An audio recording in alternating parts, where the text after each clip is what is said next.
Dalam proses untuk mendapatkan SLHS, itu juga harus ada proses uji sampling.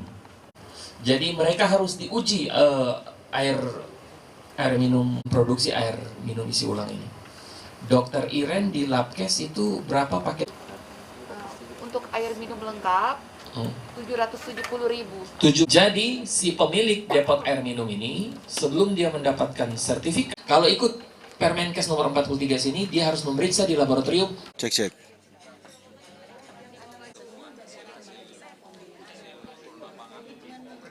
Juga sudah dibahas bahwa kemungkinan besar biayanya mereka akan diatur oleh tadi dari Dinas Perindak. Ada rumus menghitungnya tadi ya, jadi mereka harus layaknya supaya tidak ada persaingan bisnis yang terlalu standar seperti itu. Nah, supaya persaingannya sehat, wadahi oleh asosiasi gitu tadi kan. Nah seperti itu. Tugas siapa? Tugas kami di pemerintahan ya Pak ya, untuk melakukan pengawasan secara rutin post market. Karena kita tahu sendiri kan. Nama saya Akbar. Saya dari Satuan Unifreder 712 Wiratama. Oke, thank you. Like higiene dan sanitasi. Tidak pernah ada uji ya. Terbaru yang mengatur tentang prasyarat higiene dan sanitasi. Tidak mau utak-atik, silakan nanti Bapak dan Ibu lihat di situ bahwa dia harus mendapatkan izin. Untuk mendapatkan izin dia harus diterbitkan sertifikat. Nah, untuk mendapatkan sertifikat like higiene dan sanitasi ini ada, silakan di halaman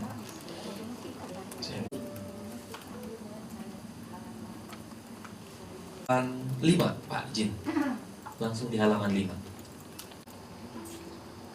Ya. Ada syarat tempat namanya. Jadi untuk syarat tempat sudah diatur di seperti apa, lantainya seperti apa, dindingnya seperti apa, seterusnya. Ingin menyampaikan bagaimana kita ke depan ingin menyelesaikan permasalahan ini.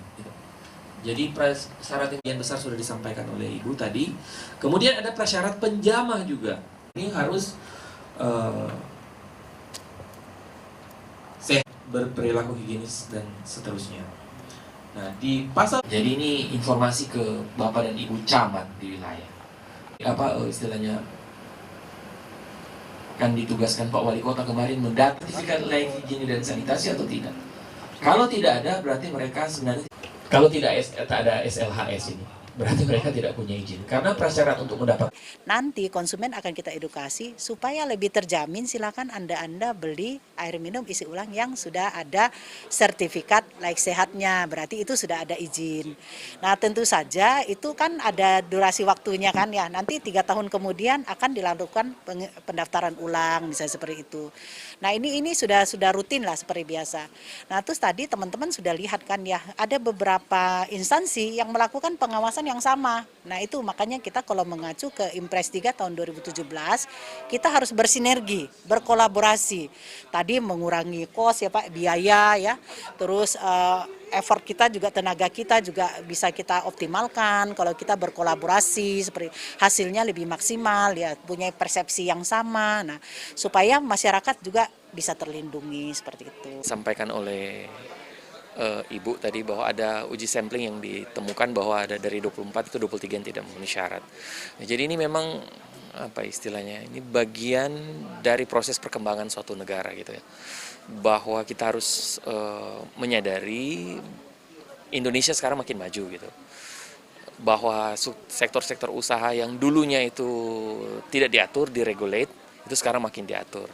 Nah, dengan adanya kegiatan-kegiatan pengawasan yang dilakukan secara langsung oleh lembaga terkait, dalam hal ini juga dari Balai Besar POM Sulawesi Utara, kita menemukan bahwa ada celah, ada gap regulasi di mana kita harus, sebagai pemerintah kita harus terlibat untuk melindungi kepentingan masyarakat yang mengkonsumsi.